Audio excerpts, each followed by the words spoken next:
박근혜 대통령이 어제 처음으로 세월호 인양에 대한 긍정적인 가능성을 내비쳤습니다. 어제 열린 청와대 수석 비서관 회의에서 인양이 기술적으로 가능하다고 결론이 나면 선체 인양을 적극 검토하겠다 이렇게 밝힌 것인데 인양 논의가 이렇게 급물살을 타면서 쟁점은 세월호 인양의 기술적인 검토로 옮겨지고 있습니다. 세월호 인양. 기술적인 실현 가능성은 어느 정도고 가능하다면 소요 시기와 비용은 어느 정도일지 천안함 인양 작업에 참여했던 인양 전문가에게 기술적인 의견을 들어봅니다. 88 수중 개발의 전무였던 잠수명장 이청관 씨를 연결합니다.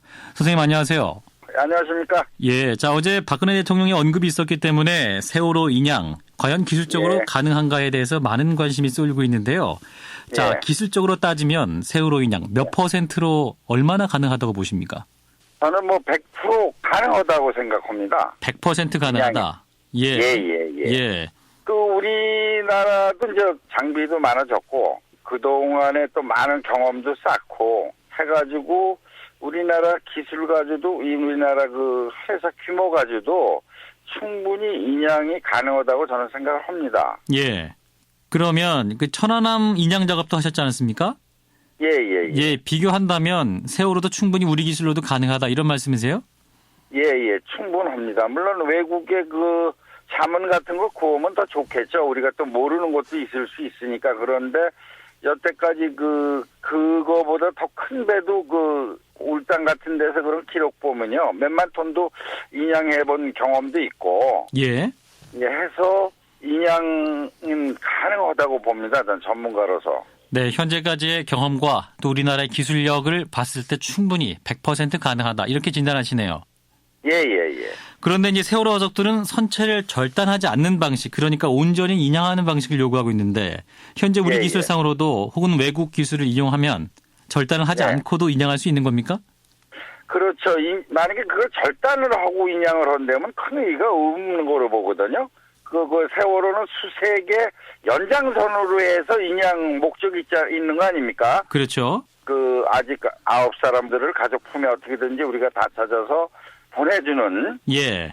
그런 의미가 더 크거든요. 저는 그렇게 생각을 하기 때문에. 네. 절대 선체 파괴나든지 절단은 생각을 안 하고 될 수 있는 대로 하나도 데미지도 안 입고 그대로 어떻게 인양하는 거를 많이 좀 고심을 해야 될 거로 생각을 합니다. 예, 선체를 절단했을 경우에 만약에 이제 실종자 수습이라든지 그런 문제도 있고 또 진상 규명에 있어서도 진실이 반토막 나는 그런 상황도 발생할 수 있다. 이렇게도 보십니까?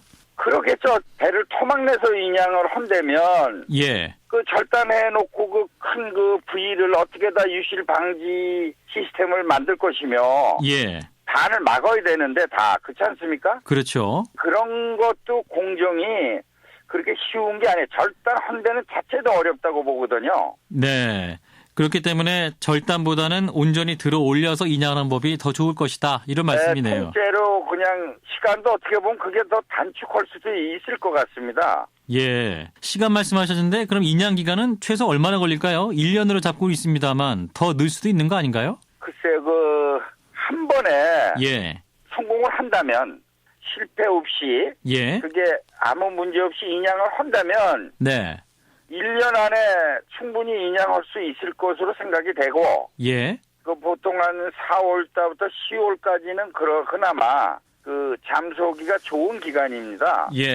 그렇게 잡으면은 4월에 이제 시작을 한다고 그러면 10월쯤에는 7, 8월은 한 10월쯤에는 인양의 윤곽 나오고 인양이 되지 않을까 싶습니다. 저 개인적으로는. 자, 그리고 이제 침몰한 지 1년이 지난 거 아닙니까? 세월호.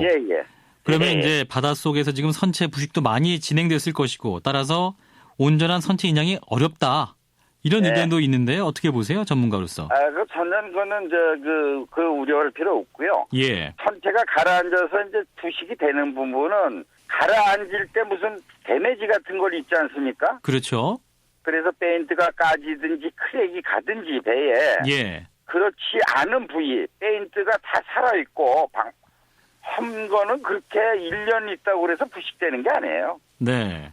그러니까 인양하는 데 있어서 그 1년 기간이란 동안에 뭐 뻘이 좀 들어오고 그래가지고 무게가 좀 나가는 거는 염려를 해도 예. 해가 부식이 돼가지고 뭐 인양하는데 지장이 있다 이거는 저는 그 생각에는 동의할 수가 없습니다. 아, 부식 등의 상황은 염려할 게 안 된다. 자, 예, 그리고 예. 또 하나 이제 세월호 인양 반대를 하는 그룹의 가장 큰 주장 중 하나는 비용에 많이 든다. 이거 아니겠습니까? 예. 많게는 뭐 2천억 원 이상 들 것이다. 이런 예상도 나오고 있는데. 자, 전문가 입장에서 어느 정도로 예측하고 계세요? 이제 인양이 국내 기술 가지고만 다 하느냐 예. 아니면 외국 회사가 와서 인양을 하느냐에 따라서 이제 값이 좀 틀려질 수가 있을 겁니다. 예. 그리고 그렇게 2천억까지는 저는 든다고 생각 안 해요. 또 작게 하면 900억이나 뭐 또 1,000억 밑으로도 예, 예. 인양할 가능성이 있는데 그게 순수 국내 기업으로 다 하느냐 또 외국 기업 보고 하느냐에 해서 좀 값이 차이가 안 날까 싶은데요. 비용을 좌지우지하는 가장 큰 요소는 뭡니까, 그러면? 그 이제 중장비 쓰는 거하고 기간이거든요. 예, 예. 만약 3개월에 뭐 인양 가능하면 이거 다운이 될 거고요. 예, 예. 임대료고 모든 게 해서 값이 내려갈 거고. 근데 그런 거 장비값이 많이 들고. 알겠습니다. 예. 예.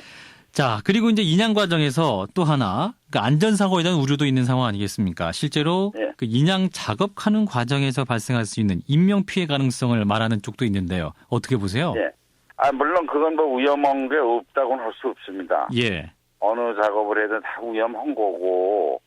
그런데 그렇다고 위험하다고 그래가지고 우리가 꼭 할 일을 못 할 수는 없는 거 아니겠어요? 네. 아니, 그러니까 여자가 네. 고통이 많다고 그래가지고 안 나는 수는 없잖아요. 예, 예. 그러니까 어차피 세월호를 인양을 해야 되면 안전 그 시스템을 잘 갖춰가지고 안전 지키면서 하면 무난히 그 인양에 성공할 수 있지 않나 싶거든요. 예. 그러니까 이제 이청관 전 전문의 말씀을 들어보면 무엇보다 인양을 하고자 하는 의지 그리고 뭐 시스템을 위한 노력 이것만 있다면 충분히 가능하다 이렇게 들리네요. 예.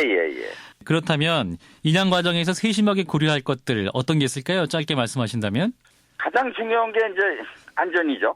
안전. 예. 네, 그래서 감리 비슷한 팀을 갖춰가지고 그 인양하는 회사하고 같이 일을 하게끔 하면 큰 사고는 안 나고 줄일 수 있다고 생각을 하거든요. 예. 온전한 인양을 위해서 무엇보다 안전에 또 현장 감독을 잘해야겠다 이런 말씀이시네요.